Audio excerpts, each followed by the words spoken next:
Welcome to the Günther Fehlinger podcast. We are here actually developing quite fine with our progress on the X account. I'm very happy we are now at 145,000 followers, and also I'm not happy with our speed of progress at the YouTube channel, but 16,700 I'm already celebrating 2 weeks long.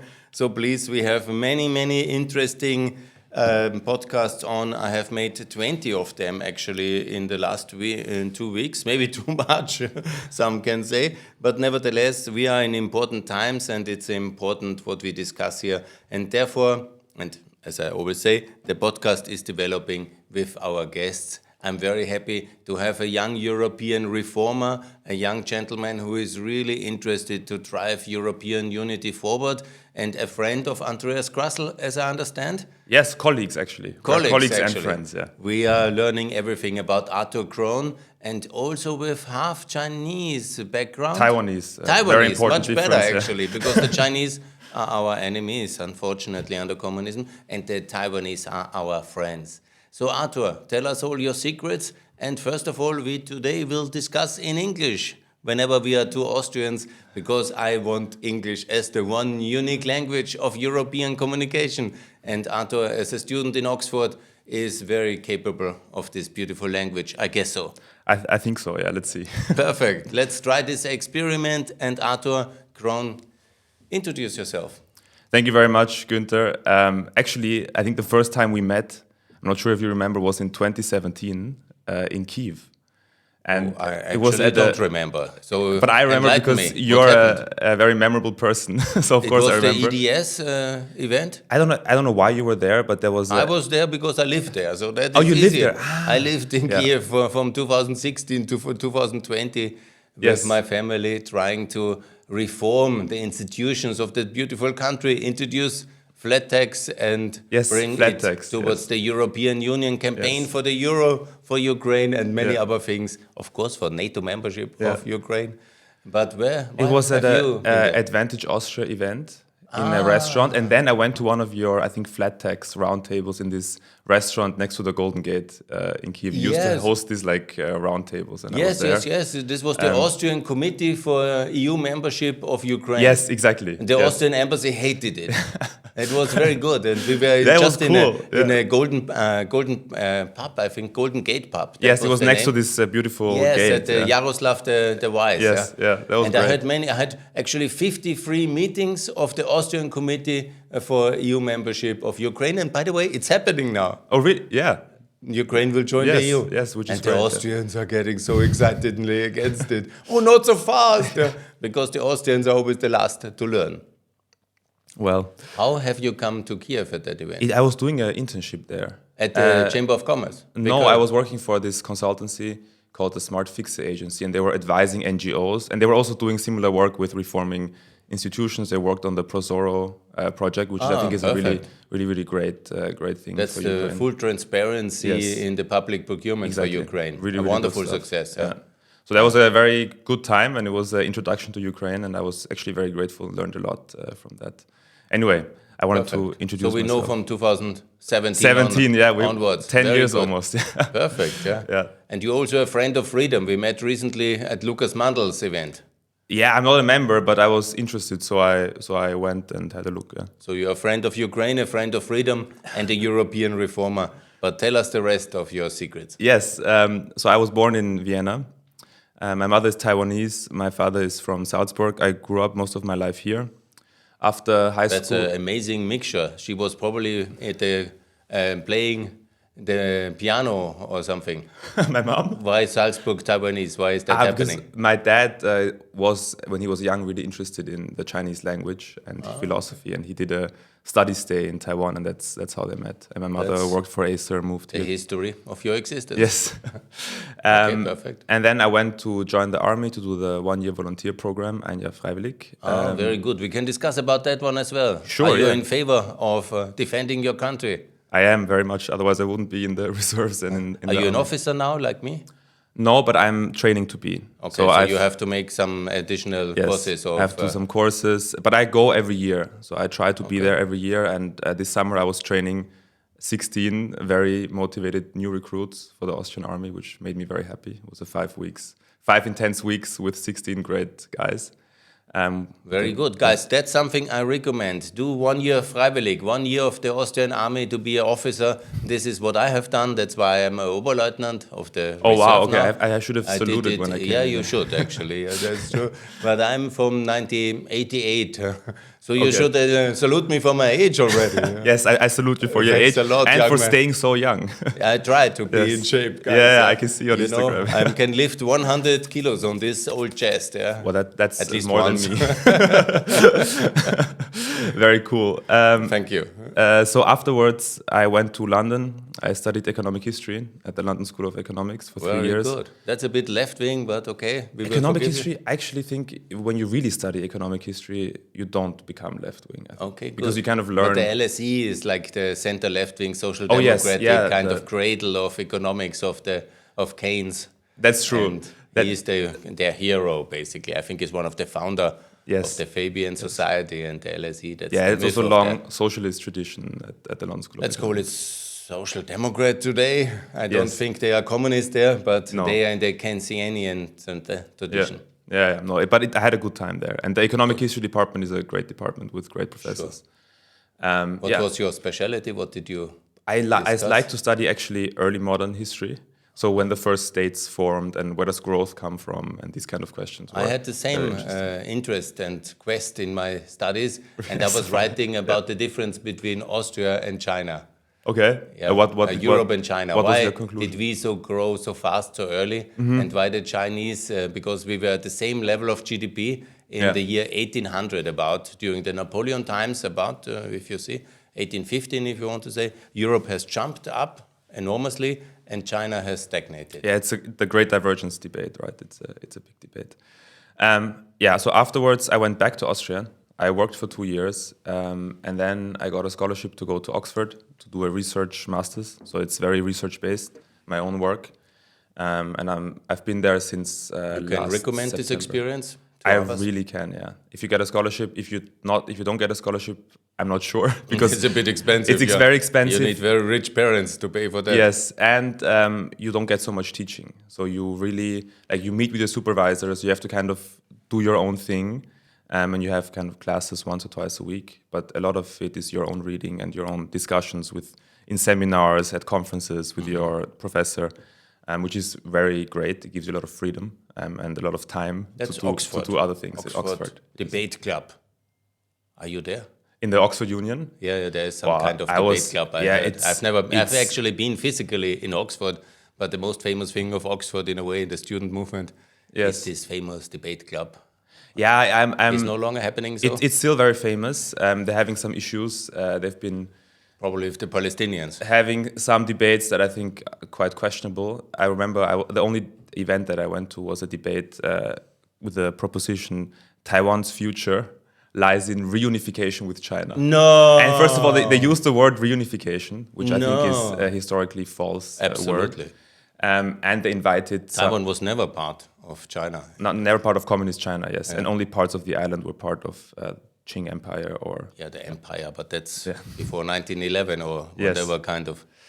we can get into that, actually, Taiwanese history as well. But the debate was, I think, quite shameful. And they invited Victor Gao. I'm not sure if you heard of him. He's this CCP propagandist, and he went bad. He went Here around in this the room. podcast. We don't like communists. It has to be very clear.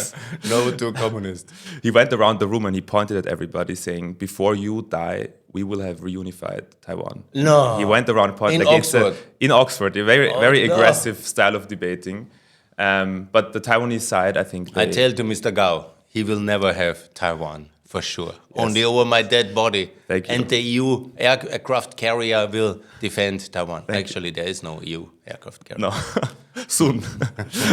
But the Taiwanese side, they fought well. And I think at the end of the debate, most of the audience was convinced of the Taiwanese standpoint. You were on the Taiwanese side. I didn't debate. I was just in the audience. I was not invited, unfortunately. But it was interesting, but I think the whole premise of the debate with the word reunification, I think it was highly problematic. But I'm all for open debate with everybody, I think that's fine. How did you get a stipendia, a student loan for for going to Oxford? Is it from the Austrian state program or from the UK, or did you apply because you are the smartest guy in the university, or what is the story here? I don't know how it happened, actually. So I applied for some other scholarships, which I didn't get, but this scholarship is called the Clarendon Scholarship, and it's purely based on academic potential, whatever that means, and they just give it to you. So, And you applied at Oxford or so at the Austrian? Yeah, Oxford. So I applied to Oxford, and it's funded by, I think, Oxford University Press and some other donors. And if they think that you have great academic potential, then you get this scholarship. And You look very smart. Thanks. But But I'm not wearing glasses like you. Maybe I should. no, more seriously, Arthur, tell me, is often misunderstood that these universities, which are so expensive, they also use this revenue they have to provide opportunities for students which cannot afford it, and they take the brightest and smartest in on a stipendia basis, which is, I think, a very good system to have. Yes, I think it's good. And this scholarship, they don't look at your financial situation, so they just look at your academic potential. It doesn't matter how rich you are, actually. If they think you're worthy, they will What made get you it. apply exactly to Oxford, or you tried it with many universities and then you got successful? Yeah, I applied to a few universities because I was working, but I was always interested in politics, and I thought maybe I need some years, 2 years, 1 year, where I can kind of collect my thoughts, do some deep thinking, do some writing, and maybe some activism as well, to kind of find my way into politics and find what is politics? the thing. What is the thing that I want to do? I mean, politics is everything, right? Campaigning, social Austrian media. politics, you want to be? I'm not sure, actually. This is a big announcement here in the media. The parties will call you afterwards. Mr. Stocker, the Chancellor, will call. Draft Arthur Krön. I'm not here to announce anything, but I wanted to have this time. There's the question, who will be the Austrian state president for 2028? If you want to choose this podcast to announce the candidates, you're not old enough, though. No, I'm too young for this. this. Sebastian Kurz has the age. Yes, maybe he will do it. What do you think? Who knows? He doesn't accept my invitation to discuss here, but nevertheless. So you are for politics. Yeah, so I took this time and I started thinking what to do and what about Europe. And in a long process of thinking and talking to different kinds of politicians, academics, I wanted to start a project, right? And the initial idea was to do a journal, like a magazine or like a podcast. And I thought, actually, it will stay in the echo chamber. There's so many magazines about European foreign policy, even if it's kind of new and it has a new perspective. Mr. Schüssel has a new magazine. Everybody has a new magazine. So we had kind of long thinking. European voice. And we decided the best thing you can do for Europe and for European unity is to talk to regular people. And that's how we came up with this Europe, the Future is Europe project. And it's a social media project and an in-person discussion, debate, and listening project. So is this via Europe? No, it's the Future is Europe. And Europe spelled YOUROPE. So like Europe. It's your continent, it's our continent. And everybody should be involved. There should be no one excluded from this project. We should discuss and talk to everyone and listen.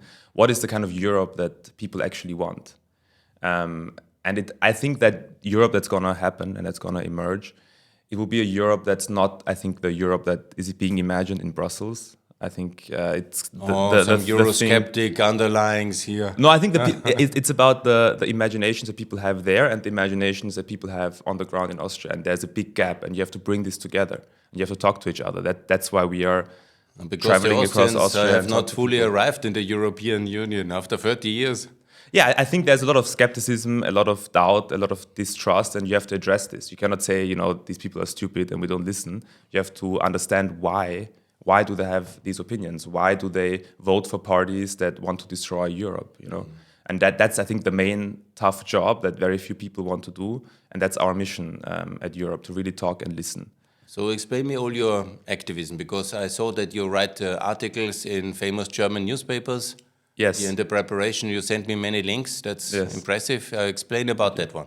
I mean, there's the activism side to my European thinking, and then there's the thinking side and the writing side, right? So I try to sit down and think, how can I narrate Europe in a way that's understandable to people, and what needs to happen that this disconnect closes. And I've written about several things. I've written about The first article was need for European unity. I think that's pretty basic. We I agree totally here. agree, by the way. But I've never written in this, which German or Swiss? The NZZ, Neue Zeitung. Oh, yeah. Good. Yes. How to publish there? I want to publish as well. I wrote many articles, and I sent many articles to different editors, and I was rejected many times. Okay, until so you are simply in endurance, yes. persistence, And you apply to Oxford, as many universities, you get accepted. You send your articles to NZZ and you get accepted. Yeah, but it took a while. Yeah, and you pushed hard to be in this podcast. Exactly, which is a great honor. So you can't stop Arthur Krön. No, you can't. Good. That's the right attitude. I like it actually. Yeah, I think it's just being able to live with rejection. Like it's fine if they don't like it. Are you American? You're Taiwanese? Yeah? Half Taiwanese. So we understand the situation because the Austrians, after 2 rejections, they would retire to the mountain home and stop all activity and complain for the rest of their life that the world is bad to them. Well, I think there's a lack of things to believe in at the moment. There's if I talk to my generation, for example, 20 to 30-year-old people, I'm a boomer. What generation are you? Is it Gen Z? Gen Z? I think so. What about the Gen Z? We must understand that word. I'm born in 1999, so I'm not sure what category I fall into. But, there is a big sense of kind of shame, actually, when you talk to people about Europe. There's shame. People feel humiliated by, what the world is doing to us and the way we are treated on the global stage. But how come? People we have 20 trillions of GDP. Because there's a feeling of decline. Because there's a feeling that things are getting worse instead of getting better. When you walk through Vienna street, you're from Vienna?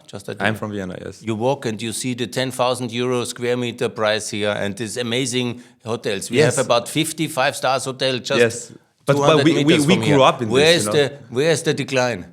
But the economic growth is slow.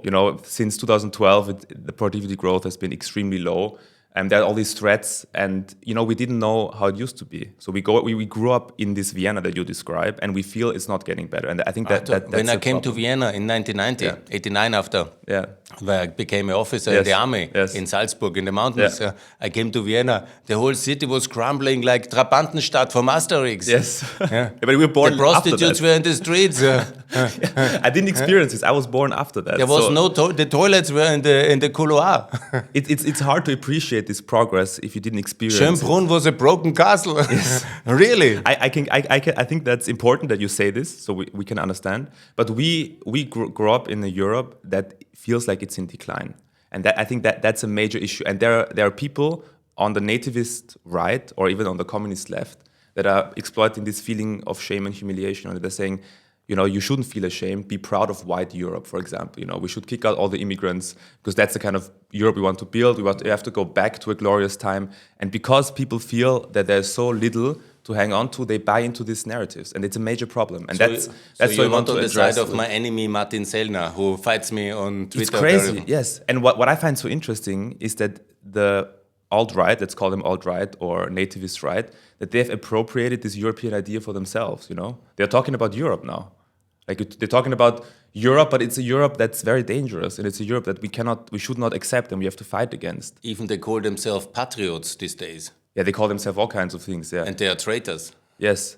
And working for Putin and then call yourself European patriot, it's shameful, yeah. It's awful. And one of the points I made in my last article, actually, was that even to call them nationalists is wrong because they're working against their own nation. Yes. They are working against the interests of their own people. So if you call them nationalists, you're being too nice to them, actually.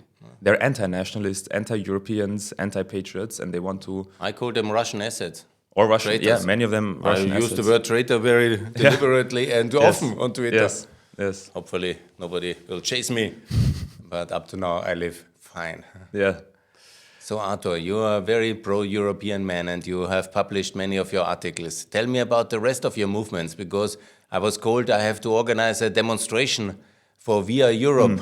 I want to understand all these things because in my world there was always the European movement and the Pan-European Union. This world was very simple. You had a more center-left wing and one conservative Pan-European movement.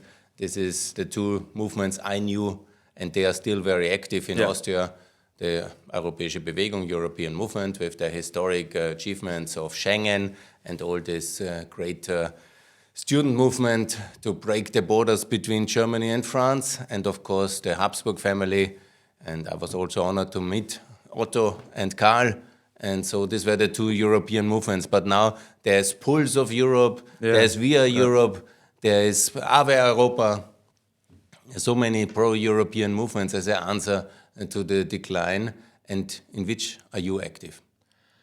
I think I'm not active in We Are Europe. I started my own initiative, and I think we have a slightly different approach to We Are Europe, for example, because we're not organizing demonstrations or holding up signs. We talk to people. So our approach is conversation and listening.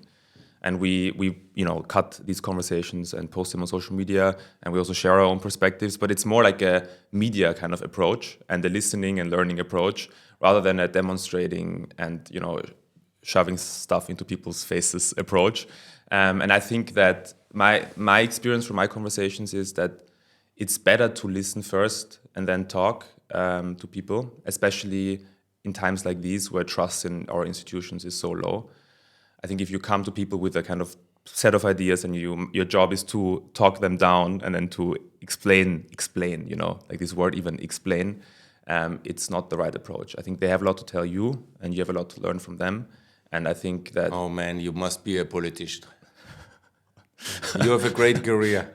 Okay. All this nice. I listen to you. No, but I mean, everybody's talking about it. You can run for this constituency if you want, but I can... But everybody's talking about it, but very few people are doing it, Okay. And because I'm not a politician, I can't do it because I'm not a member of a party. I don't have a party program. But you should become. I'm not sure. I don't have a party program to sell to someone. Right now, my job is to talk about Europe, to listen to people's opinions, and then to maybe form and create a movement and create ideas from the ground up rather than from top to bottom. So what's your movement? The movement is this approach, listening, learning, but talking. Do you have a specific name for this movement? Or? It's called, The Future is Europe. The Future and is Europe. Spelled Y-O-U, so U and then R-O-P-E. So follow it on Instagram. We're online. Absolutely, we had very fast growth. So in the first 2.5 months, we've reached 300,000 views in total with our videos. Very good. We have about 1,100 followers now. I think 7,000 likes. We're mainly active on Instagram. We will do some collaboration. Yes. And share our fame. Yes, yeah. And hopefully be more famous. I think you have to share your fame with us first. Thanks a lot. You're very charming. You must be a politician. Thanks. And then we'll see. I think it's going to grow very well. We're going to launch a Polish initiative now. So I have a very good Polish friend, and she will start this same initiative, talking to Polish people about Europe soon. And then hopefully, in every European country, you have an initiative like this, a forum, a space for people to talk and to articulate their visions for Europe. I think the reason, and you mentioned a very interesting point before about these different movements, right? So there was a pan-European movement there, and then there were is still. I met the president, Mr. Kluczyk. If you talk in the past tense about him, he would be... No, it was, there were only two, right? And, more or less, the big ones. Yes, and now there's all this sprawling of, Ave Europa. There's Martin Sellner, who somehow is also... Martins. He's like the spiritus negativus. But we had a nice fight on Twitter. I saw it. Allowed me to provoke him, and it's because he insulted you that I actually caught on to this thing that they're trying to. It's a campaign to expose pro-European accounts as anti-European if they don't support remigration. Yeah, he called me a Brussels psyop. Yeah. I've never worked in Brussels. I've been there once. I was there 6 years. Okay, but well, unfortunately, I didn't pass the concours, so I'm not one of the EU Commission elites on the happy salaries. I still have to fight on the ground level. Yeah. But I love Brussels, actually. I miss it. Yeah, maybe you go back there. It is. Yeah. No, now I have other plans. I want to make a European country and a NATO country out of my home country, Austria. Yes, that's my lifelong mission. Noble initiative. As Don Quixote of NATO's Austria mission. That's and the flat tax. Yes, and don't forget about that. That was like in Kyiv. That was all you talked about 2017. I think. Very good. Yes. I'm on message. Yes. Lifelong. But what I wanted to say about these different movements, right? So why there are so many movements now? I think it's because everybody realizes that we cannot continue like this. We are being torn apart by foreign powers, divided, And if we don't do something, the future we face is quite bleak economically, in terms of security, in terms of peace. But the problem is everybody is running against this wall, which are the institutions and the nation states, right? Because if you want to change something in Europe, it's very difficult. If you go to the Commission, and you want a law introduced, they will say yes, but Orban will always have a veto, and he will never approve this. If you go to your national government, they will say yes, I will try to do something, but the Commission will never like it, or the Parliament won't like it, or Viktor Orban won't like it. If you go and to the problem with Viktor we solve in April, I guess. Hopefully, yeah. And if you go to your member of European Parliament, they say, yeah, I can make a speech for you, but I have no right of initiative, so I can't really propose a law on your behalf. So we're kind of stuck in this deadlock, and it's very difficult to lobby for change. And there's also, that's a problem. It's not a problem of the EU necessarily, it's a problem of this construction between the nation states and the European Union. And even I'm for more direct democracy. I'm not sure what your position is.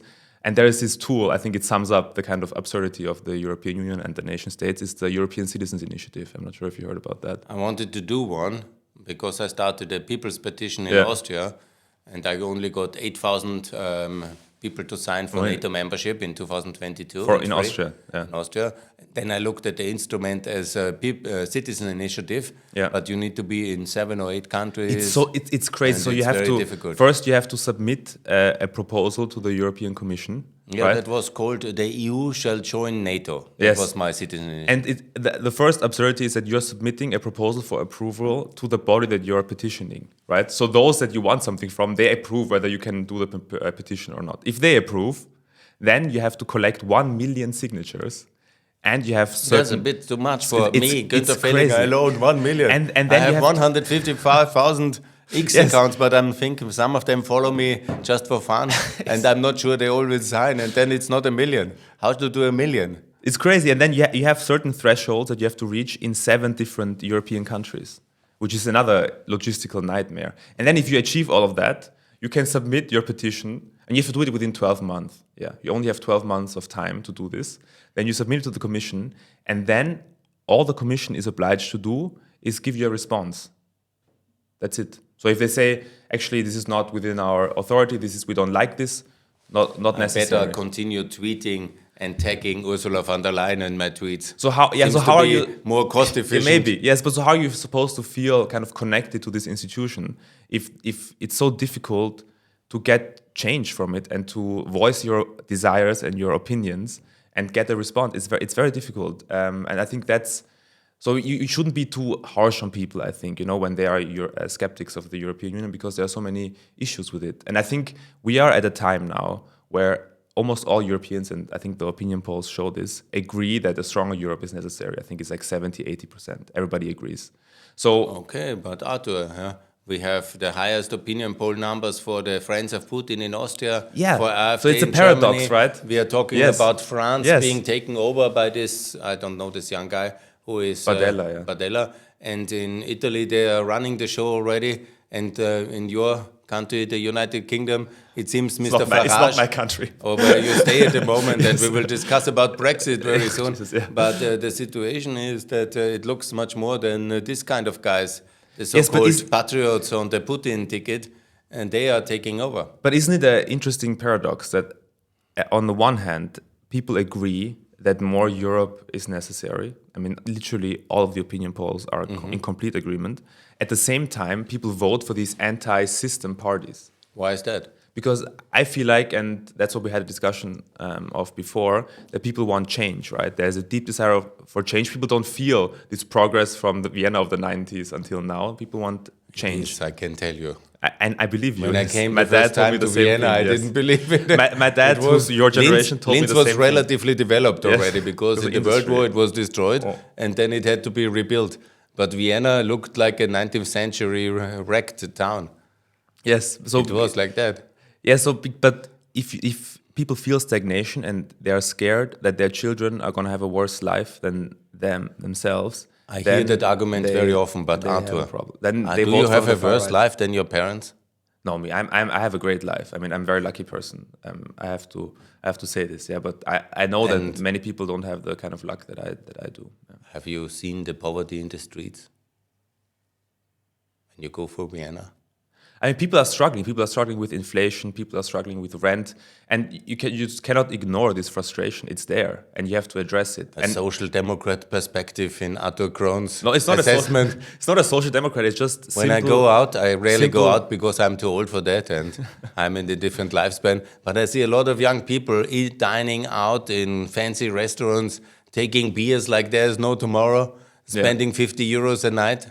Yeah, but I mean, don't get me wrong. It's hard life. Life is good. Life is good here. We are lucky to live in Austria, and especially when you travel from Ukraine, for example, like I did, by train, you pass through Ukraine, then you pass through Poland, Czech Republic, and you arrive in Austria. You really feel what we have achieved here. I think it's something to be proud of. I agree. A young man in your education and status and health in Ukraine, he would not study in Oxford now and debate about the future of Europe, but be in the Eastern Front and command a platoon of Ukrainian soldiers and being on his throne, always constantly under attack in the freezing cold in the trenches of the Eastern Front. Yes, it's and it gives you a very kind of deep perspective on life, when you're there and you talk to people who have made this experience. And that's... You have been during the war back in Ukraine? Yes, I was there just before Christmas, and for our project, and it was a fascinating and moving experience. Where have you gone? I think about a lot. I was first in Lviv, and then in Ternopil, and then in Kyiv, and then in Dnipro, and then from Dnipro I went back to Austria. You went on your own initiative, or you had some invitation? I went with Europe. With this, we have with the Europe initiative for our social media. We have a Ukrainian colleague who's from Ternopil, and is everything okay? Everything is okay. Just the situation is that our long podcasts are beyond the limitation of the storage of the old technology we're currently using, but we are gonna upgrade and we're gonna compete with the young media experts. It's important for me that what I say about Ukraine is on video. No, I think this one is okay, it's good. on you, and this one is on okay, good. Anyway, we have a Ukrainian colleague called Victor, and he organized this trip. I visited veterans centers, of people treating wounded veterans, and a football team in Ternopil. So they have a football team for veterans lacking limbs, feet or arms. I met several soldiers who are still active, and several civilians. And our concept was to get questions from Austrians. So we traveled, in Austria, and we asked people, what if a Ukrainian was standing in front of you, a soldier or a civilian, what would you ask them? And we got very interesting questions. And then we took those questions to Ukrainians and we asked them. And then on social media, we put them together.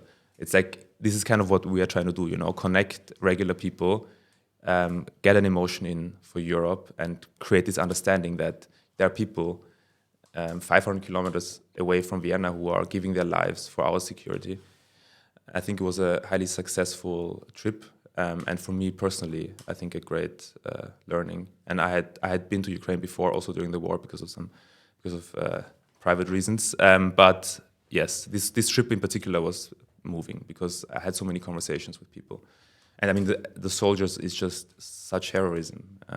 It really is. In March last year, I was in Lviv at the Superhumans Center it's a great for rehabilitation. Yeah. And I met a Colombian guy who had no legs and only one arm.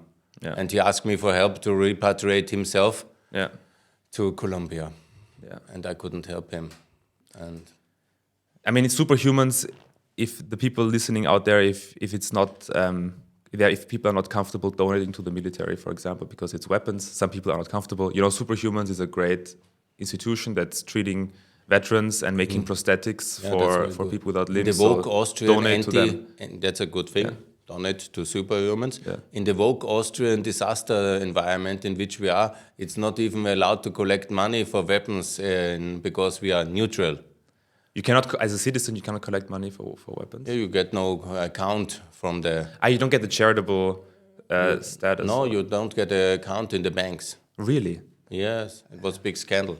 Yeah, this is really.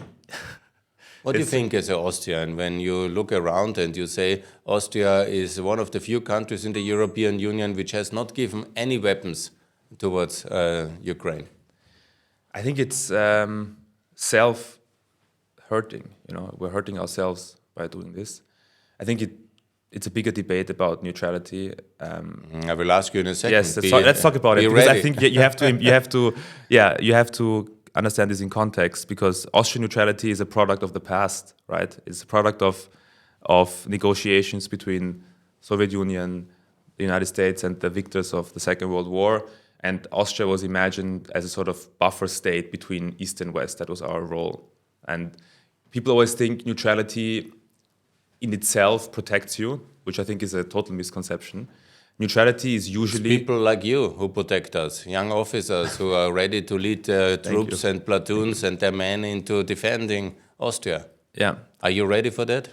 You cannot be ready for it, I think, Because we as an Austrian army are not ready for it. You can never be psychologically, personally ready for this, but you can only make a commitment that if it happens, you will do it, That's what you can make. That's the commitment that I have made. But you can never be physically, emotionally ready for it, I think. Yeah. But anyway, about neutrality. So in history, neutrality is always protected by someone, right? So neutrality is guaranteed by usually a great power. The Belgian neutrality was protected by the British. Our neutrality didn't help so much. Didn't help so much, yeah. Austrian neutrality was protected by the Americans. And the Soviet Union, very much, actually. It helped a lot, but we're in a different situation now. Austria is no longer the buffer state, the edge of the free world. Austria is in the middle of Europe. And Europe is under attack by Russia and by some others also, unfortunately. And if Europe is under attack, Austria is under attack. And whether we say we are neutral or not, it doesn't make a difference, because these attacks are happening. We get cyber attacks, we get sabotage attacks, we get all this hacking. We get the instrumentalization of migration. When the Belarusians are sending over immigrants into Poland, they don't stay in Poland; they come to Austria. We cannot shield ourselves from these attacks because we are in Europe. So neutrality, you can say you're neutral, but you're not neutral. I think that's a kind of understanding that we have to create in Austria, that whatever we say or do, it doesn't matter, because we are no longer neutral. We are in Europe, and there's an enemy, that is Russia, that has a core interest of weakening Europe. And I think that's the other thing that we need to say more when we look at Russia, for example, is that Russia is not a nation state like Austria. Russia is a relic of the past. It's a continental empire. Most of its territory they conquered in a colonial expansion in the 17th, 18th, and 19th century, the same time that we, conquered half of the world. It was a colonial expansion. And the only difference is that they still hold on to these territories, right? It's a multi-ethnic empire. They call themselves a federation, Soviet Union, whatever, but it's a multi-ethnic continental empire. And this brings certain characteristics with it. It behaves differently. A continental empire behaves differently to a regular nation state. One thing is that continental empires have different ethnicities, within them. Different stories, different histories, different languages, and these different communities all have their own national dreams. The Chechens have their national dream. The Dagestanis have their national dream. So this creates a pressure, right? If the center is not strong and not authoritarian and not suppressing these dreams, the country will fall apart. So a continental empire is usually and always actually an authoritarian state. It cannot be a democracy.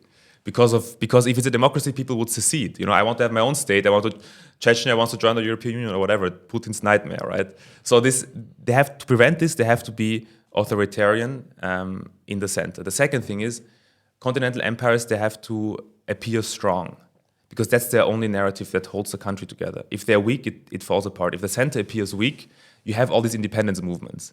Even Boris Yeltsin, one of the, most pro-Western Russian leaders that this country ever had, or this empire ever had, he had to invade Chechnya because the center appeared weak. They saw an opportunity to have a better life outside of Russia, and he had to start a war. So they are in continuous oppression, continuous war, and continuous expansion, because their narrative of strength depends on expansion. Always more people, more economies under their belt. And if the expansion stops, if they lose a war, it leads to a perception of weakness in the center, and the thing falls apart. So they're, number one, always authoritarian. Number two, obsessed with strength and expansion. The other thing is that they want weak neighbors because they're continental states. The Americans have the luxury; they have two oceans. The Russians, they've always had Europe to the west and then China to the east.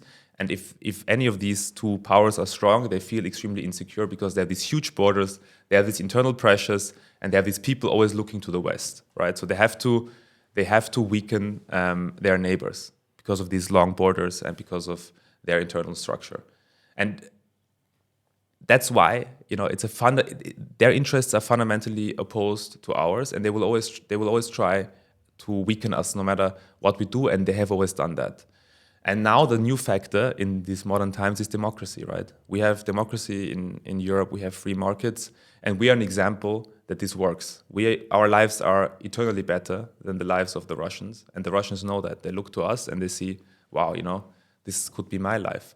And that's the other basic threat that Putin faces, that people look to democracies and say, I want that. So what does he do? He needs to create a situation in Europe where people look there and no longer say, I want that. He's doing that all the time. Yeah, where they say this is terrible, and that's why a weakening of Europe makes Russia stronger. And we are part of this. As long as Austria is a democracy in Europe and living a good life, we are a threat to Russia. There is just no way out of this. All of this doesn't mean that Russia will disappear, or we can make Russia disappear. Maybe we can, maybe we cannot. Make Russia small again is the slogan of my movement. Yeah, it would Together with the free Forum of the Free Nations of Post-Russia, we say the only solution is Russian dissolution, which will probably be the only long-term erasure of this threat. Right? It's the only way that this empire loses its. Arthur Krön, you are really a positive surprise for a young man in Austria. Thank you. I like you. Thanks, Günther. Your analysis is very good. Thanks. And your conclusions are excellent. Thanks. So, I ask you some questions. Yes, go ahead. Do you support Austria joining NATO? I think, as I said, neutrality is over in Europe, and we have to find a solution for this. NATO is kind of problematic right now because of what the Americans are doing. So it's no longer the attractive proposition that it used to be. But Austria should definitely be part of a European military alliance, which would mean the end of neutrality. So Arthur will go to NEOS and work in the cabinet of Beate. I understand that already. Okay, good. Yeah. Next question. What about Austria sending Chechens refugees who are living in Austria, often with one limb only because they were amputated as a victim of the Russian aggression against the region and when they wanted independence, and they live here, and then the Austrians send young Chechens, their children basically, they send them back to Russia, and the Russians are then putting them in the military service to fight in Ukrainians. What do you think about that? I don't know anything about the situation. It's happening every day. Thanks for telling me. On Sunday, for example, there is a demonstration of the Chechens in Austria against the forced repatriation of innocent Chechens who just don't have a passport. They are second generation and they will be sent to Russia. And the Russians, of course, say thank you very much. At the airport, they're getting directly the conscription order. Laws. And no, that's within the law. That's the current policy of the Austrian government. But if someone is a refugee and has asylum here, and their reason for fleeing to Austria is still existing, then that's kind of illegal, right? Yeah, it should be. You have to investigate this. Yeah, I didn't know this. That's obviously terrible. This is unfortunately the reality of Austria today. And that's not good. I'm absolutely against it. And so this is what we need to change in Austria, if we can. Yeah. That would be very good. Yes. Yeah. If I need to look at this. I didn't know. When it comes to the future of Russia, I'm advocating 41 new states and Chechnya to be free.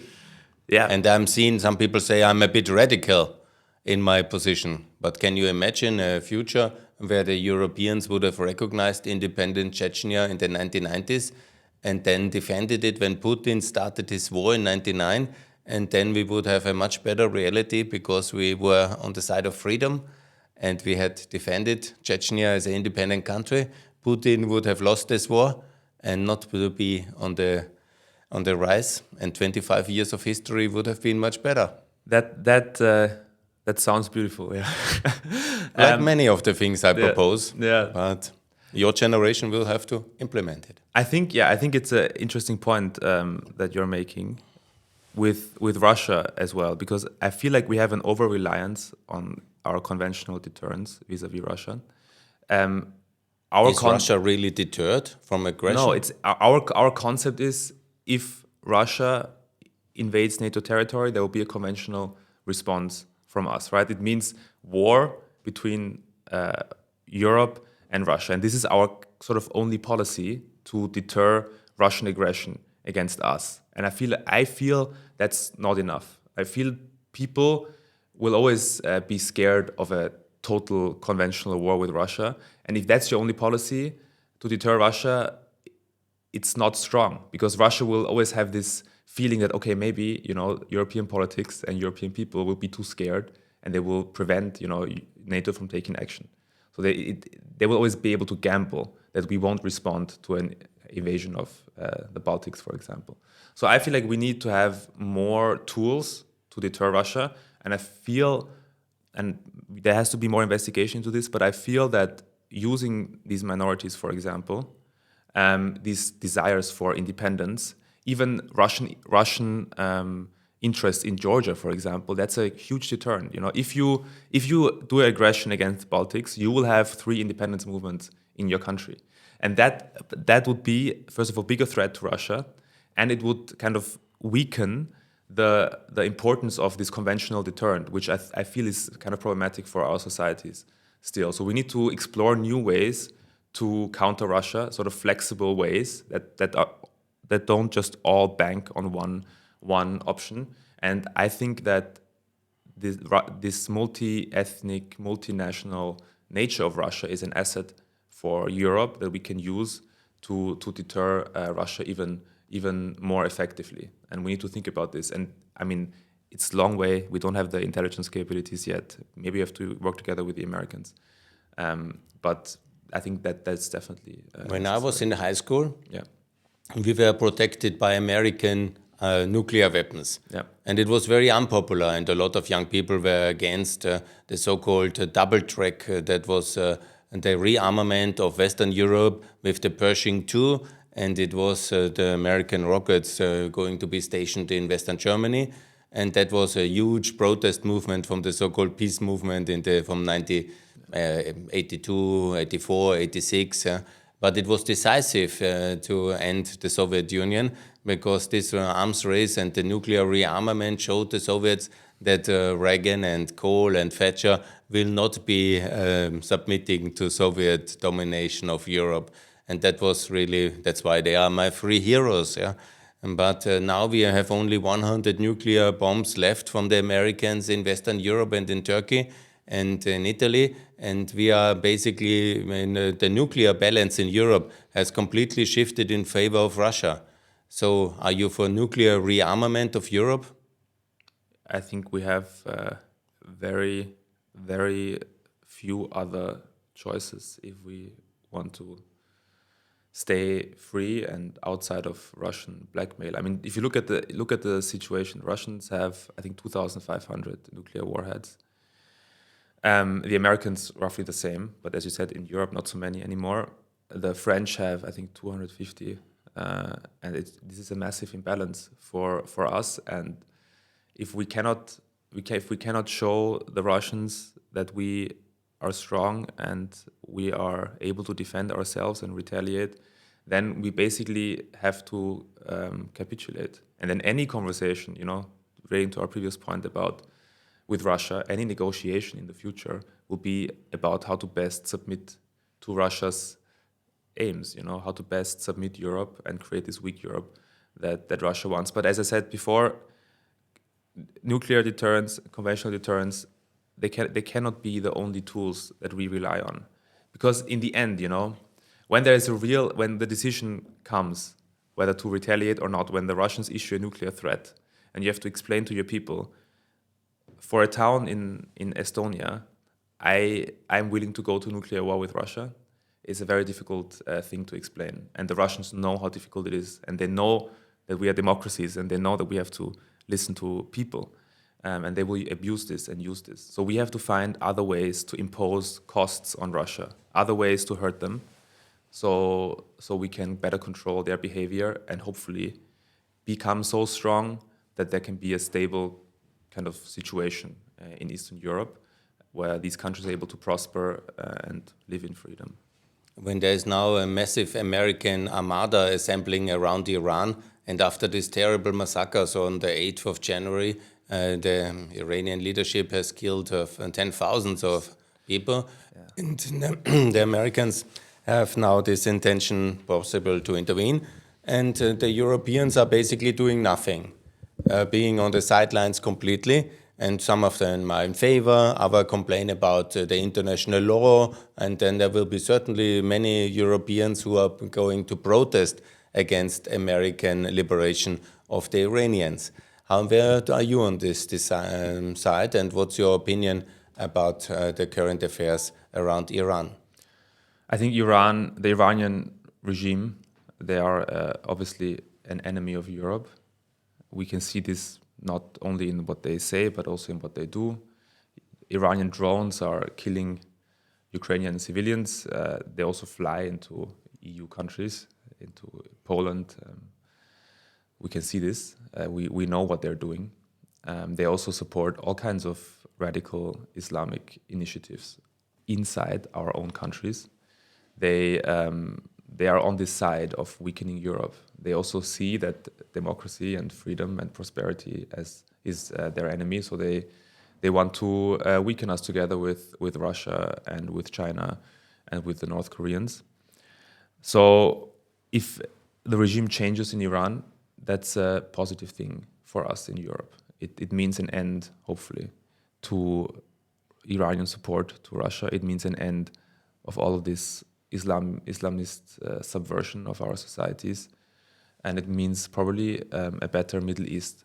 The issue that we have in Europe is that we cannot make sure that our interests are supported or protected in whatever happens after a military action by the Americans. We don't have the assets on the ground. We don't have the regional alliance structures to make sure that actually, if the Americans strike and if they remove the regime, what happens after is not worse for Europe, And the Americans have the luxury, they can go in there, they can take out the Ayatollahs, and they can go back to America. They have an ocean in between. Trump loves to say that. They have a beautiful big ocean in between. They can go back and he can celebrate his victory.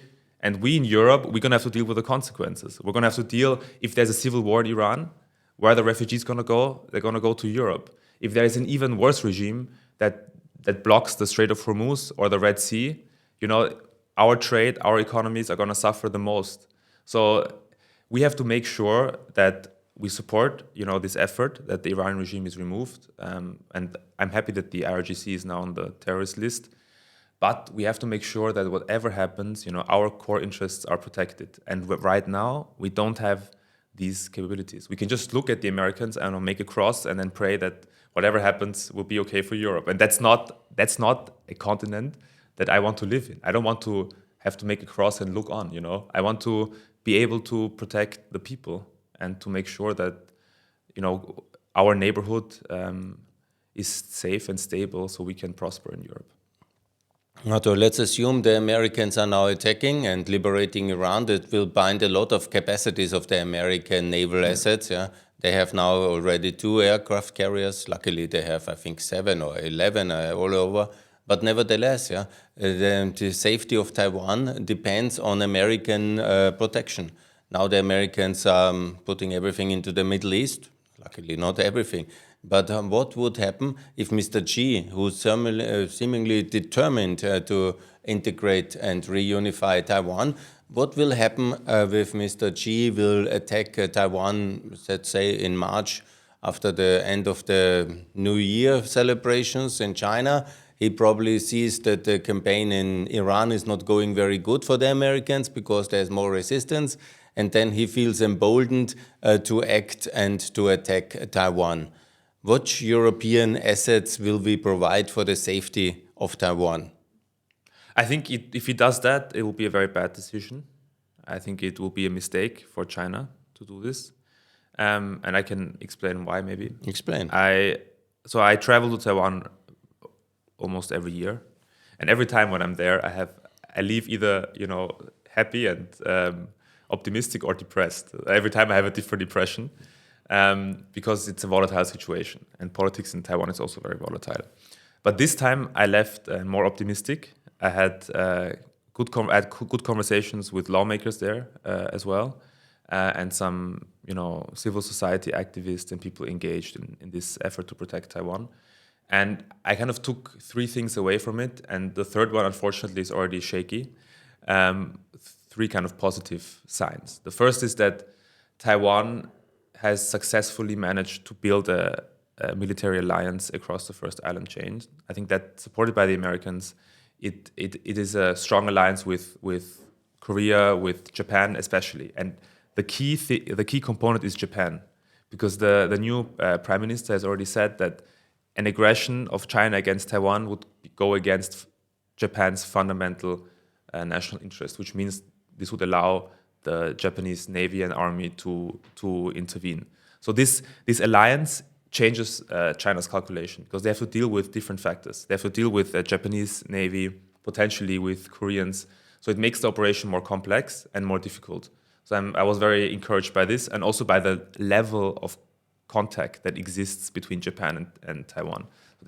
They talk all the time, they visit each other, the militaries. So it's a real strong cooperation that I had sort of underestimated before. The second is Taiwan's kind of self-strengthening. It depends on the attitude of a society when it comes to war is very important. And I mean, you've been to Ukraine before the full-scale invasion.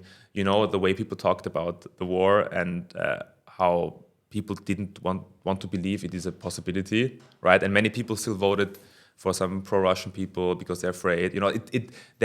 Society moves slowly. And in Taiwan, I always had that feeling as well. People are scared, people don't want to provoke. But this time, I kind of encountered a different spirit. The way people in Taiwan, the politicians and these activists, the way they talked about China, it reminded me for the first time to the way people in Ukraine talk about Russia. And that is encouraging. So there's a clear understanding, okay, these are our enemies, they want to hurt us. And the Taiwanese government has also initiated very important steps to strengthen Taiwan. They have increased the military service from 4 months, it was like a summer camp, 2 months in summer you could do, to 1 year. They're increasing military spending, and they're protecting this information space. There's one of the most popular social medias in Taiwan was Little Red Book, which is an insane name for a social media. It's like Mao's Little Red Book, right? It comes from China, and young people in Taiwan were using it, many of them, and it's now banned for some fraud reasons. So they banned this, so it limits the amount of influence that China can wield in Taiwan. And these steps show us, and they show the world that Taiwan takes this threat very seriously.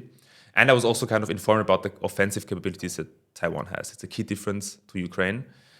Taiwan has the missiles, it has the weapons to strike China.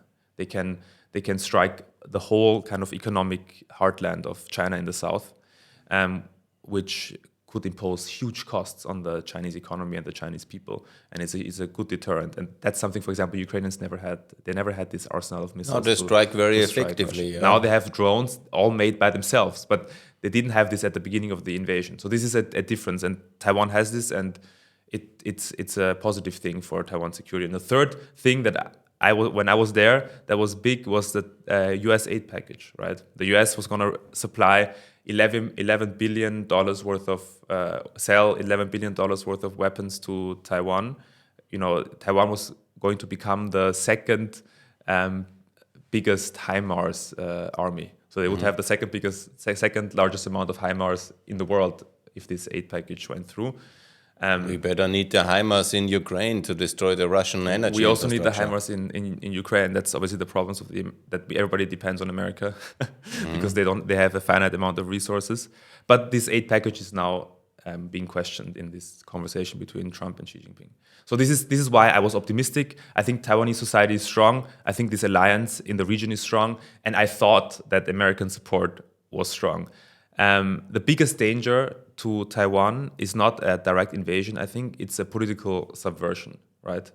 If they manage the Yanukovych scenario, if they manage to use this fear and install a Chinese puppet as president, that is the end of Taiwan and probably the preferred option for China. The other thing is if these conversations between Trump and Xi Jinping continue, and Trump puts out a tweet or some doubt about US support for Taiwan, which I think could happen, then the Chinese will use this to intimidate the Taiwanese. They will say, okay, America has left, you're on your own. There's no one to protect you. And then they will use this to go to the first scenario, to the Yanukovych scenario. I think these two are extremely dangerous and the preferred options for China. The three military scenarios, like beheading of the government, like Venezuela scenario, very difficult to do. The total invasion of Taiwan, unbelievable military endeavor, also very difficult to do and very costly. And third, the blockade, which many people talk about now, I think is also very difficult because basically you're cutting off trade for the whole world and you're cutting off 90%, for example, of Japanese exports and imports. So they will intervene. So this will draw everybody in. And the longer this lasts, the worse for China. So they will try to make it. They will try to make it short. So, but just because the likelihood of success of a Chinese invasion or blockade is low doesn't mean that the likelihood that Xi Jinping will do it is low, because you know how these dictators think. First of all, they don't have always the full picture. They don't have the right information because especially Xi Jinping, maybe even worse than Putin, has purged everyone. So there's no one around him with his own brain anymore. It's very dangerous. It's actually more dangerous than if he had the correct information. And the second is that they're obsessed with their historic place. They're obsessed with their legacy. They want to be immortal. They want the world to remember them forever. And then it doesn't matter whether you cause a big catastrophe or a big victory. As long as you're remembered and you have your place in history, you're fine. And that's what worries me, that Xi Jinping will make this mistake and invade Taiwan, cause a huge war and destruction for both sides. Shall we as Europeans defend Taiwan? Can we defend Taiwan? I'm not sure if we have the capabilities. The ideal scenario for me is that us Europeans, we can take on the burden of Russia ourselves. We can be strong as Europeans, and so that the Americans can focus their full might on the Pacific and defend Taiwan. That's the best thing we can do for Taiwan in Europe, is to be strong for ourselves and to become independent of the United States in our defense. This is the best gift Europe can give to the Taiwanese people, because then this will free up American resources for defense of Taiwan, which are dearly needed. That's what I call all the time, that during the liberation of Iran, the Europeans should mobilize our troops and our resources to liberate Crimea. Yeah. That is the optimum scenario. Let's hope it will be implemented. Yeah. And of course, we should also recognize Taiwan. That's the other question. Do you think, shall we recognize Taiwan and so provoke Communist China? I think it's not necessary. Taiwanese are not pushing for this either.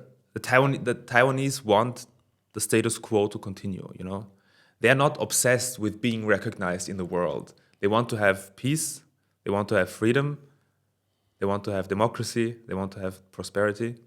They're not looking for us to wave the Taiwanese flag. It's not their approach. I always do that on my Twitter account. Which, of course, much. And I call Kosovo to recognize Taiwan, and Taiwan to recognize Kosovo. Yeah. But both have not done that, unfortunately. I think it would be great. I mean, I hope that someday that Taiwan can be recognized somehow. But at the moment, it is a sort of unnecessary provocation for China, because the Chinese have built up this narrative. They're slaves of their own propaganda, right? That Taiwan is not independent, that Taiwan is weak, and Taiwan is part of China. They say it all the time. So when a provocation happens, they have to react irrationally strong, because they have to protect this narrative, right? If you say something too much, you kind of become attached to it and you can't escape anymore. So if now, I don't know, Lithuania, for example, they made some closer ties with Taiwan and they invited some people over. The Chinese, they've stopped all trade with Lithuania for 1 year because they are paranoid and they're slaves of their propaganda. So I think the best solution for Taiwan, or the best thing Europeans can do for Taiwan now, is to be strong as Europeans, to defend themselves against Russia and allow the Americans to defend Taiwan from China and to pursue closer ties with Taiwan, but not in terms of recognition, but economic cooperation. I mean, Taiwan is a hub for the chip industry, for AI. Even socially, have more exchanges, get Europeans travel to Taiwan to see what a beautiful place it is and what it has achieved.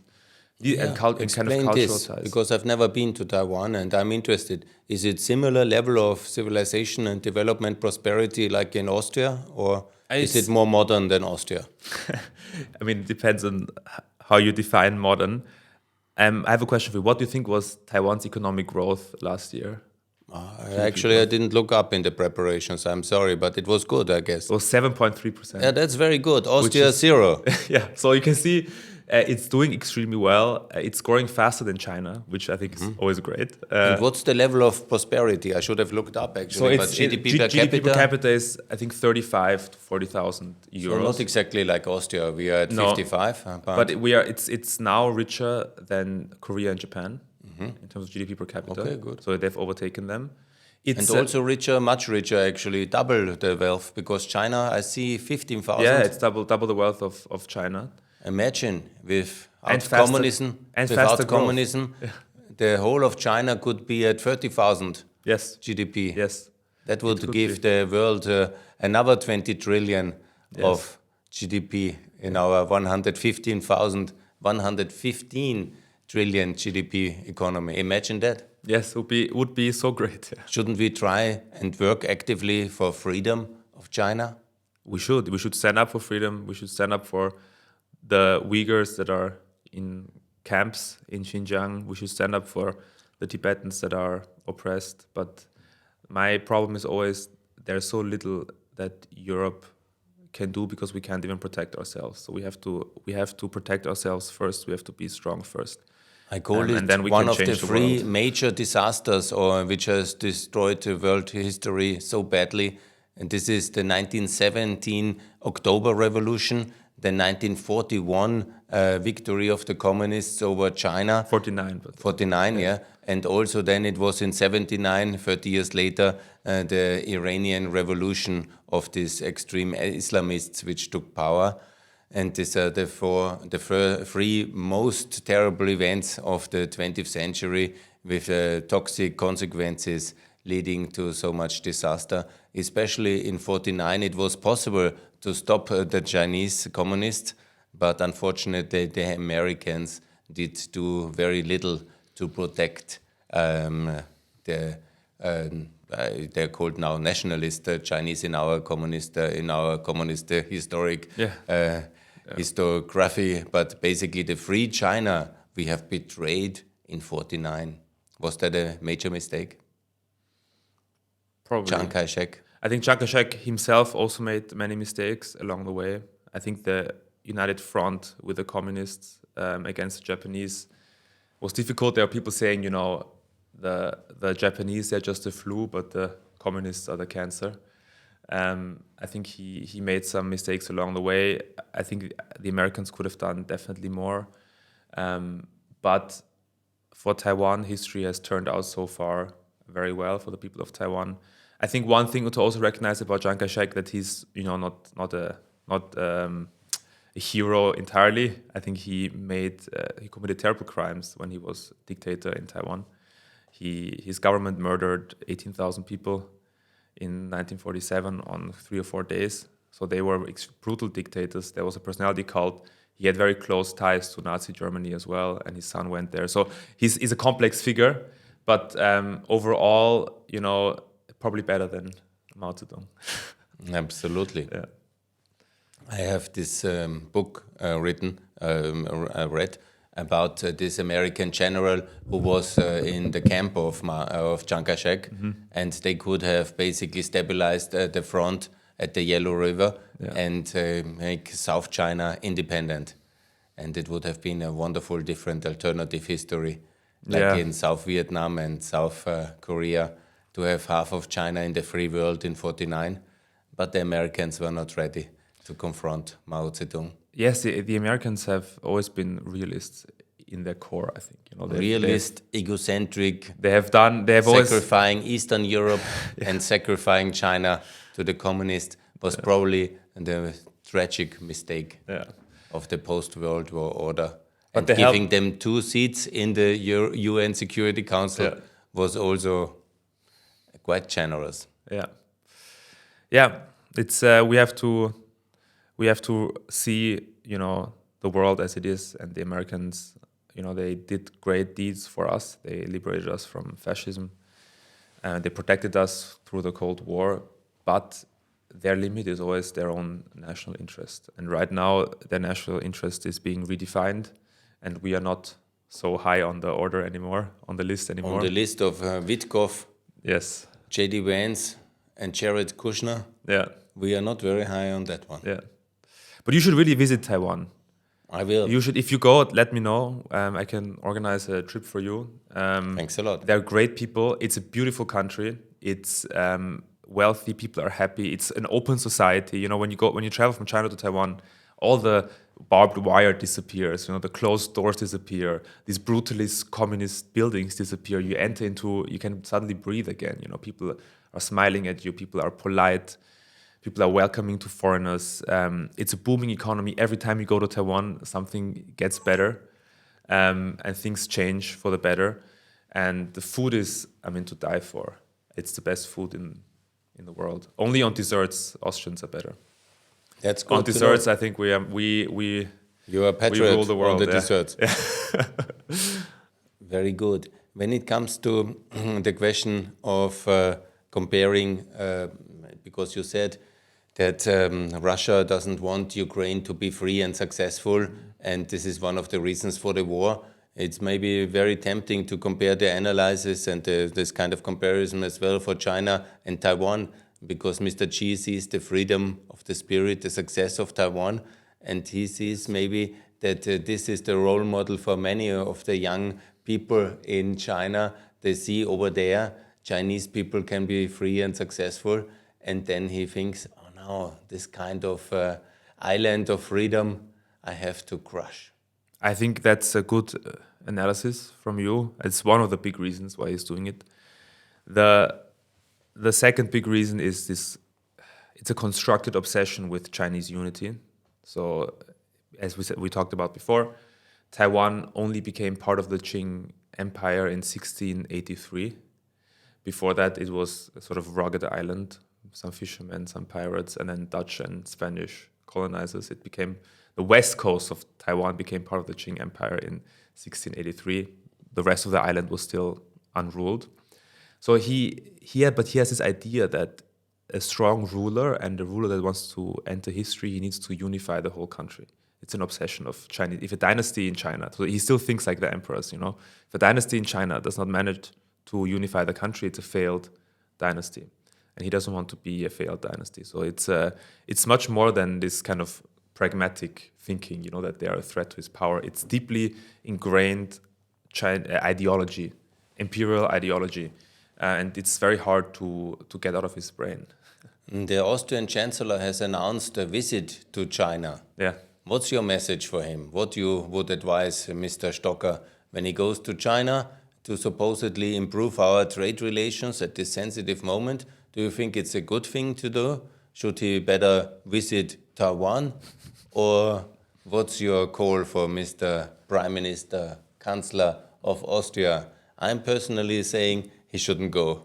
He should further go to Taiwan and not to China, because submitting to China just because we are angry on Trump is absolutely the wrong policy. And Europe should not sign any agreement in trade with the Chinese communists at this moment, but should further strengthen our alliance system with the Southeast Asian countries, with the Philippines and with Indonesia and with Malaysia. These are important countries for us, and he better visit them than submitting to the communist emperor of China, Mr. Xi. Yeah, I think. I mean, it's for me. If he wants to go, it's fine. He can go, but I think he will probably not make it dependent on our approval here in this podcast. But I mean, it's okay. You know, I'm not angry at him. You know, for going to China. I just think it's a strange thing we are trying to do. So we are kind of pissed off with Americans, and we want to piss them off back, right? So we think if we go to China, it will make them feel uncomfortable, and they will suddenly respect us more, which is the totally wrong idea, because you're just showing how weak you are. You know, like one daddy says no longer supports you. You have to go to the next daddy. I think it's actually a play of a weak continent and of a weak Europe. I don't like this. It doesn't send the right signal for me. You know, it doesn't make me feel proud to be European. I think on trade, maybe there will be an agreement, but there's very little chance for something substantial emerging, because the interests are so different. For Canada, it's different because they sell oil, right? And China needs oil. China produces goods, Canada needs goods, it makes sense. For us, you know, we don't sell energy to China. What we sell to China are our cars, you know, our consumer products, and our industry sells to China. And China, through unfair trade practices, through subsidies and all the rest, you know about it, they've created artificially cheap prices. So a liberation of trade between Europe and China would just mean that we get dumped more effectively with cheap Chinese products produced sold under their market value. And under these conditions, it's very difficult to make a good trade agreement. If we exclude cars, for example, but we say solar panels, fine. You know, we don't really have a substantial European industry of solar panels. We can get a few solar panels from China, power our energy transition. It's fine. But the total liberation of trade, or a kind of substantial trading agreement between Europe and China, that the conditions are just very difficult. And of course, we can never forget that China is supporting Russia in its war against us. And as long as they do that, relations will always be difficult. And you can see this. I mean, people travel to China all the time, everybody goes there, but very little comes out of it. And that's because the interests are still diametrically opposed. China doesn't really respect Europe. China wants the war against Europe by Russia to continue, so that the Americans are tied up there. So you can travel as much as you want. The question is, what can you get out of it, right? And I agree with you that these trading agreements with Southeast Asia, with India, and with Latin America, these are very important things that we have to pursue more vigorously. For the same reasons, I declare China the enemy on my X account. Some people were upset, but realistically, after 4 years of war and the support for China, for Russia and Iran, we have to accept the fact that they are in the enemy camp, and we have to act accordingly. One of the things that the European Union has done recently, which was really remarkable, after 25 years, we have concluded a free trade agreement with Mercosur. It's already ratified now in the Argentinian parliament. The European Parliament actually has tried to postpone it, but in March it will be put in power by Ursula von der Leyen, who is very strict on that one, and she takes no nonsense, and she will implement that one. And also she has concluded a historic agreement with India. And as I have now this impression, she is really going by country. She's going to Australia now to conclude that one. And the French are basically sidelined now, and their protectionism. Yeah. Unfortunately, Austrian protectionism, similar like Austrian xenophobia and anti-Semitism, is running high, and we are simply always on the wrong side of history when it comes to Ukraine, weapons for Ukraine, when it comes to trade, when it comes to America, when it comes to China. We are basically making everything always wrong. This is a kind of interesting analysis, I think, and I don't know exactly why. I tried to change that since 30 years, but seemingly it goes always contrary to my wishes, which I think are based on rationality and facts. So my question is, do you and your generation also support free trade agreements of the European Union, which in core is very much the essence of the European Union, because in core, legally, we are a regional trade integration body notified to the World Trade Organization under the GATT agreement. This is the essence of what we do. And unfortunately, it was never explained to the Austrian public. And seemingly, some people here in Austria think that Mercosur is an enemy system or something, while behind it, it's the beautiful state of Brazil, Argentina, Uruguay and Paraguay, which I think most people in Austria would agree are very friendly and nice countries. Yeah? And after we have basically decoupled from the tyranny of Russia, it's now time to open to the rest of the world a little bit. But if you ask the Farmers Association of Austria, then you see the world very differently. And Arthur, explain me a little bit, why is the lack of information in Austria about the European Union, about our trade agreement, and why are we so protectionist? What's wrong in Austria?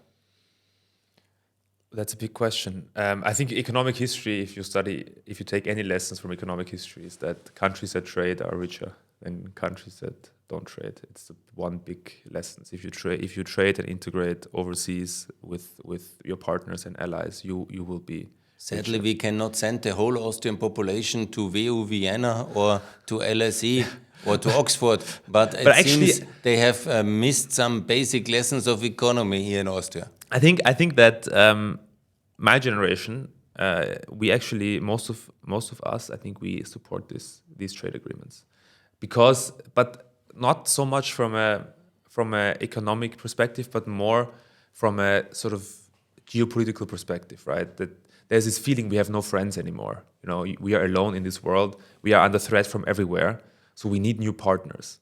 And because of this awareness, I feel most young people in Austria, we support free trade.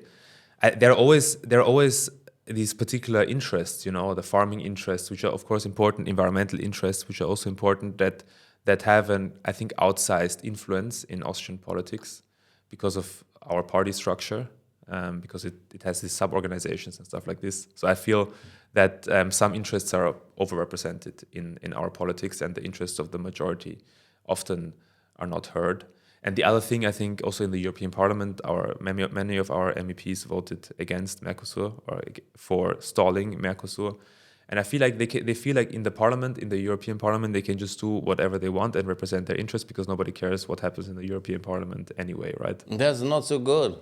It's not good, and it's not good for the Parliament. It's not good for European democracy. So I think maybe if von der Leyen was now forced to cancel this agreement, and we could say in the next election for European Parliament that because of these MEPs we don't have this trade agreement now, I think maybe people would actually understand that their vote for the European Parliament matters. But because actually von der Leyen can't just overrule it, you can see how little power the Parliament has. So it's just some posturing, you know. I represent the interests of my political party and those interests that are represented in my political party, and I vote based on that. And the people don't care anyway. I think that's the dynamic that's happening. But in my generation, I feel there's a strong desire for Europe to look to the world, to find new friends, and conclude trade agreements and other kinds of agreements. Let's talk about EU enlargement, Arthur Krön. Because here, may I go around the corner quickly? Yes, you can make. Can we take a break? Definitely, yes. Definitely. You're the countries of Ukraine and Moldova, and we have Turkey. And now I ask you, Arthur, how fast and which countries do you want to see in the European Union? I want to see Ukraine in the European Union as soon as possible. Very good. 2027. If we can get it done, it would be great. Yes, let's do it. The Austrian establishment and the Austrian media has heavily criticized the EU Commission for this proposal. Why? I think, again, there are some very specific interests embedded in Austrian politics that are opposed to this. One of them is the agricultural sector. And I mean, you have to deal with this challenge, right? The Ukrainian agriculture is so much more productive than Austrian agriculture.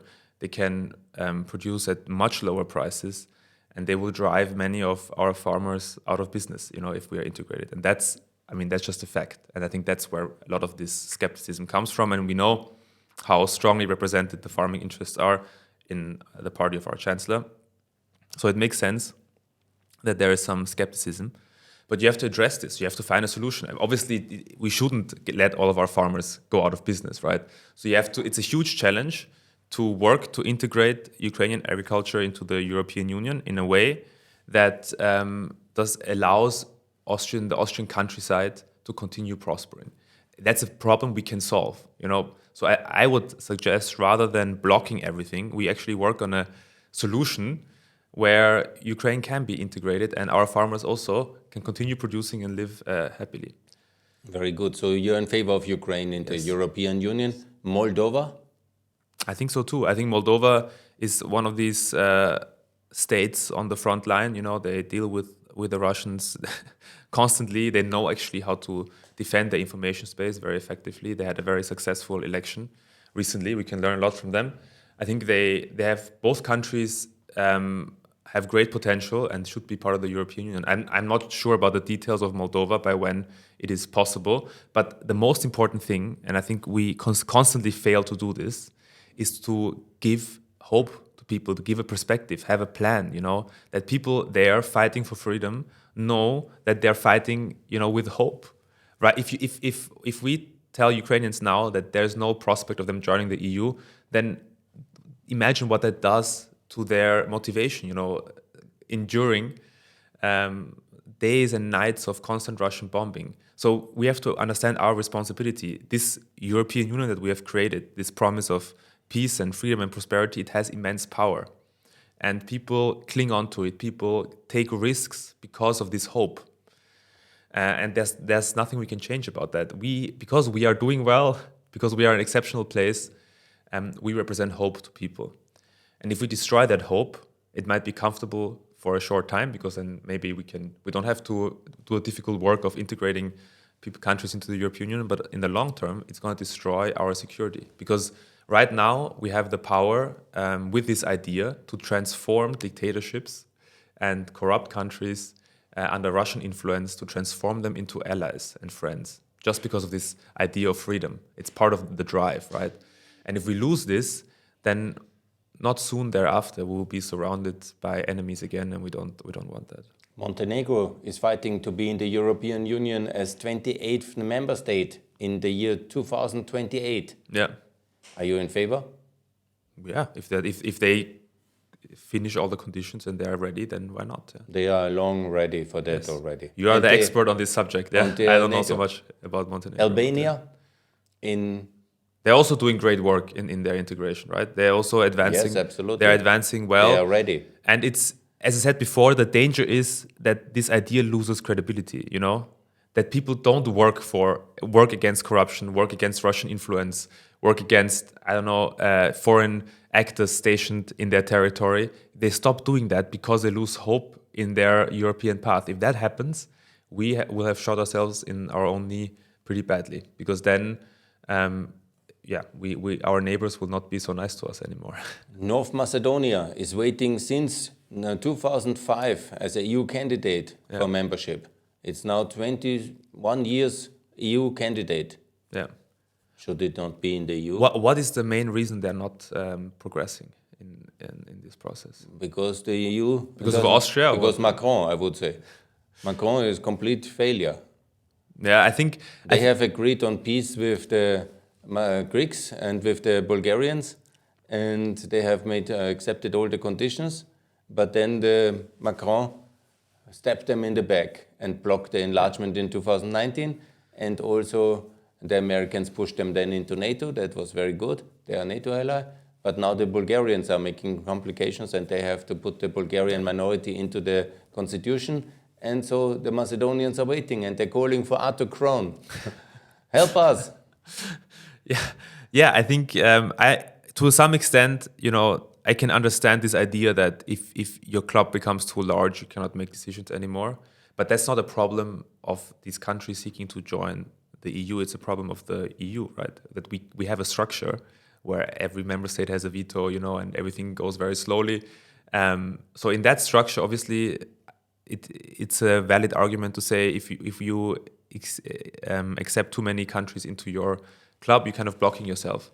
But I think that's the wrong approach, you know. We need a EU with institutions that can make decisions and incorporate new countries and grow the European Union and keep alive this European idea that has been so powerful in the last decade. So yes, I think they should join. But we also need to do the difficult work of creating institutions in Europe that are able to make decisions quickly and are not blocked by individual leaders. Bosnia wants to join the European Union, and with Austrian help it became EU candidate country 2 years ago. But unfortunately, the Russians, the Serbs, and some in Bosnia from the Republika Srpska want to break Bosnia apart because they have this opportunity because we are so slow. Should we not include Bosnia faster? Yeah, I think especially for Austria. I mean, we are totally exposed to this part of the world, right? We have strong relations. We are dependent on security and stability in the Balkans. It should be in our interest to create the prosperous Balkans that is integrated and stable and democratic because it will benefit us directly. I mean, beginning from refugees all the way to our banks, insurance companies. I mean, it's baffling if, as you say, we are blocking this enlargement because it's one of the long-standing national interest of Austria to have a stable and prosperous Balkans. The Republic of Kosovo has celebrated 18 years of independence this week. It was very important. Austria was always a great supporter of Kosovo's independence and has facilitated actually this process successfully. But now we are a bit slow, and our guys get always medals from Vucic and from Serbia. And we are somehow attracted by the glamour of Belgrade and have lost the way in the support of the Republic of Kosovo. Kosovo wants to be in the European Union and it's still only potential candidate country. Is it not time to change that? As I need to look at the details, but it would be great if Kosovo can be more integrated. Yeah, I don't know the specifics of what they have to do to qualify. Some said countries Kosovo have still not recognized Kosovo, like the said Russian-occupied Republic of Slovakia, even our friends in Romania. Spain, I think, as well. Spain is exporting its internal divisions and fragilities on the European level as everything they see they recognize as Catalonia or the Basque country, and then they are blocking everything else. It's a little bit astonishing for me, this level of arrogance from our Spanish friends. Yeah, I'm not an expert on Kosovo, of course, but I saw the president speak in Alpbach, and I thought she was quite impressive. And she's that's good. A great everybody should be. Yes, she's a great communicator, and she is very vocal about, being part of the sort of democratic alliance and part of the West. Part of this West and democratic alliance, Serbia unfortunately is not. They're always choosing China, Russia, Iran as their great friends, and they're still pretending to want to join the European Union, and they are still not ready to recognize Kosovo and not to join NATO, and they are working with all the wrong people, and I'm heavily criticizing this situation. But still in Austria, everybody says, oh, let's invite the Serb friends into the European Union. And what then? But I think there's hope. I mean, there is this student movement in Serbia. They are fed up with this kleptocratic regime, and they are fed up with Russian influence, and they want, democracy and prosperity. So Europe is alive as an idea for many people. It gives people hope in Europe, and it's a great asset that we have to use because it creates allies for us and it creates friends. The Serbian students, unfortunately, during Blokada have not shown a single European flag during their protests, and everybody in the world was waiting for that, but they were not ready for that because it was seemingly too controversial. Yes, they're being strategic about it. Yeah, I never liked this strategic thinking. I can understand, yes. EU, NATO, but it's Euro. good. It's good that this is happening, and it shows that there is energy, for better Serbia, and we should be happy about that. I think. The Turkish president has recently said that he wants to join the European Union, and I have rejected that, and I called only once he is gone. Under Ekrem Mehmetoglu, the guy he has actually jailed now. Turkey can never think about joining the European Union. How do you think that we can integrate Turkey when the opposition leader is jailed and Mr. Erdogan has his complicated foreign policy adventures in Syria and everywhere? Yeah.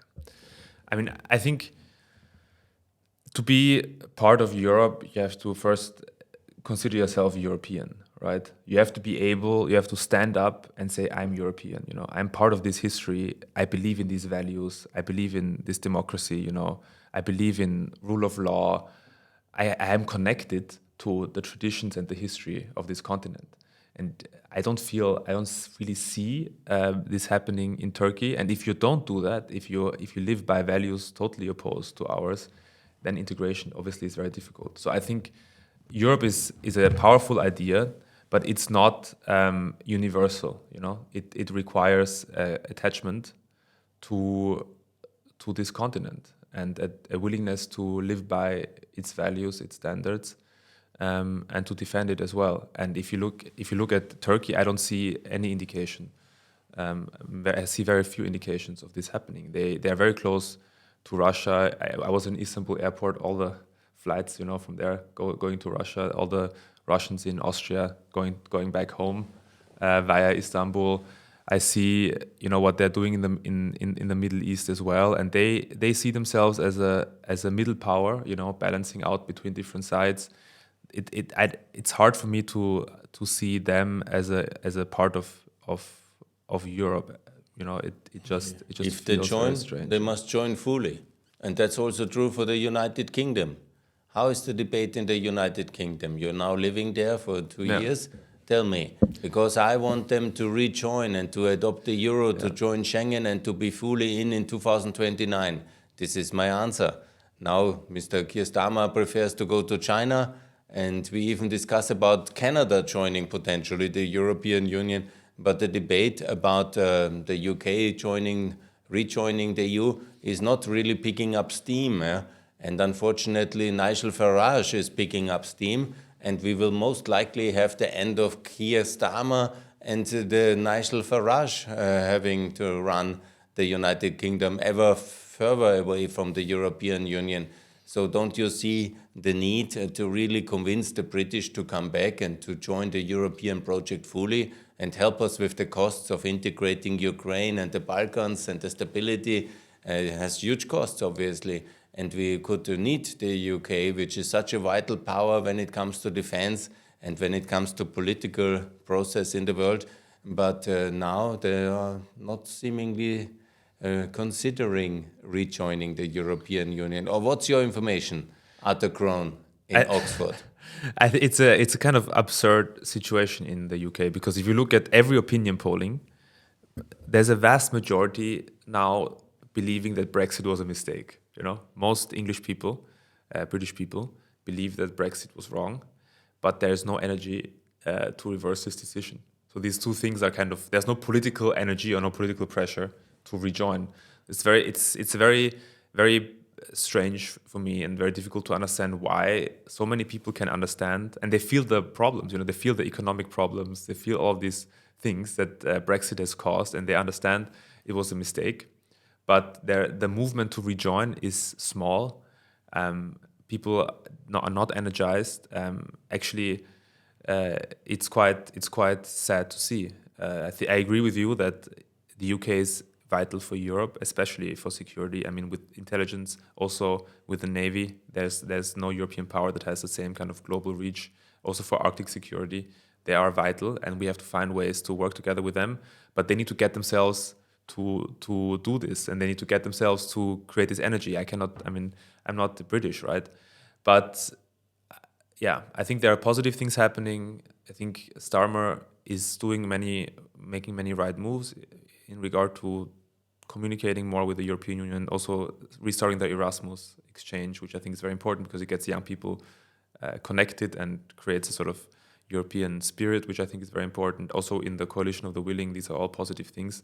But I just don't see the drive for the UK rejoining Europe, and it's hard to understand. I think one reason is the political system, because they have these first past the post systems where like in America, one constituency votes for one member of parliament, and there are these swing constituencies in the north of England that the Labour Party depends on to win the election. And there's a contest, a contest between the right and the left for these constituencies, and these are all Brexit constituencies. So they are worried that if they make any steps towards rejoining, then they will lose these constituencies. So it's a kind of political losing they will anyhow, because deadlock, Reform is certainly outperpolling them now. Yeah. And Nigel Farage tries to present himself as the Meloni-style figure, who is a reasonable conservative. And I think Keir Starmer is nowhere to be found, neither on the agenda, nor on the political setting, nor on the opinion polls. And so if he doesn't come with a good idea out of his head of political wonders, I think he will be going down in history as a one-term prime minister. It's certainly looking like that. And there's Reform, but I'm not sure if you've seen on the right of Reform, there is now a new political party in the UK. Even worse. Even worse, because they think Reform is too far in the center. And it's a kind of Martin Sellner style remigration party, very dangerous. That's my enemy. But the positive Mr. thing, Robinson is positive thing, it's not him, it's another guy. I don't want to promote them here now. But the positive thing is that this might divide, the vote for Reform. This could be maybe some hope. But I'm for Rejoin. Welcome, please, situation. Arthur. Focus on that in Oxford. Get your British friends to focus their energy. We started a Europeanist society in Oxford, so we invite people from the European Union. Lukas Mandl also visited us. That's Lucas, the first time I met him. Regards. Yes, so we have different MEPs coming, some European policymakers as well, and we try to have a pro-European debate in England, in Oxford, and people are really, really interested. So we get huge audiences coming and looking at these talks and these conversations. So there is some energy at least in Oxford. I hope Lucas had the power and the courage and the balls to call for rejoining, but maybe not. He's an Austrian politician, and they always I'm not sure if he did that. Careful, diplomatic. He gave a good speech. Oh, very good. Yes, best regards to him. Yeah. So let's come to the conclusion of our 2-hour sessions, where I ask Arthur Krön about Taiwan, Ukraine, EU enlargement, free trade, and the future of the European Union, how to motivate the young people of Europe to be patriots for Europe, and then, of course, to build a stronger, prosperous Europe. What's your call? What's your conclusion? Where do you see the next years? How can we make Europe strong, successful, attractive? Again, in effect, actually it is, but how can we communicate it better in order to convince the young people to believe in this common dream of a united Europe? Well, thank you so much, Günther. These were great 2 hours. I think to conclude, the world that we are looking at, or the future that we are looking at, is a very dangerous one. I think the world is getting colder, it's getting more difficult. There are great powers around that want to divide and destroy us. And there's only one option, for us Europeans, if we want to advance, if we want to have progress, if we want to have hope and change, and that is Europe. We need to work together.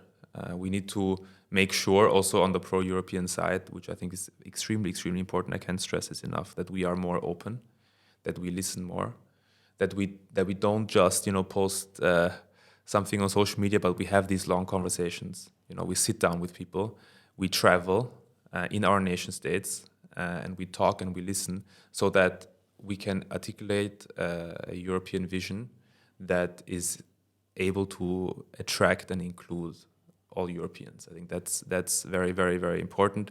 I think the basic level is there. Everybody understands that Austria alone has no future, and Austria in Europe can be great and extremely prosperous, free and democratic.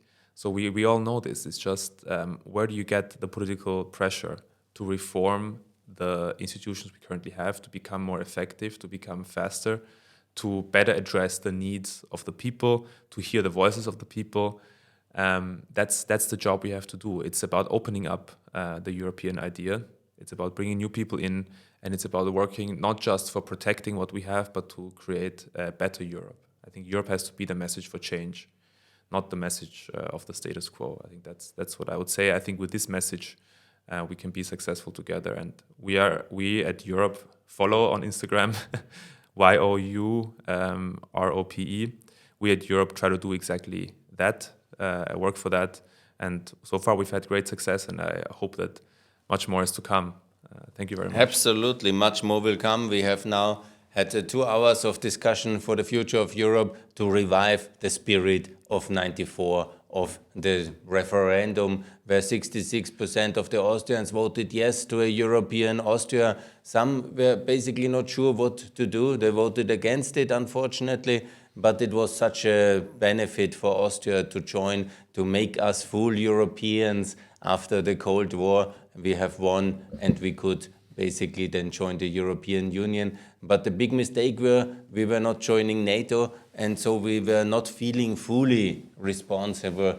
And I hope that things will change now with the generation of Arthur Krön, the man who decided to go to the army to defend his country as a patriot, and then to campaign for a united Europe from Oxford to Ukraine. Thanks a lot that you came to this podcast, and all the best in your mission for a united Europe. Thank you, Günther. Thanks a lot.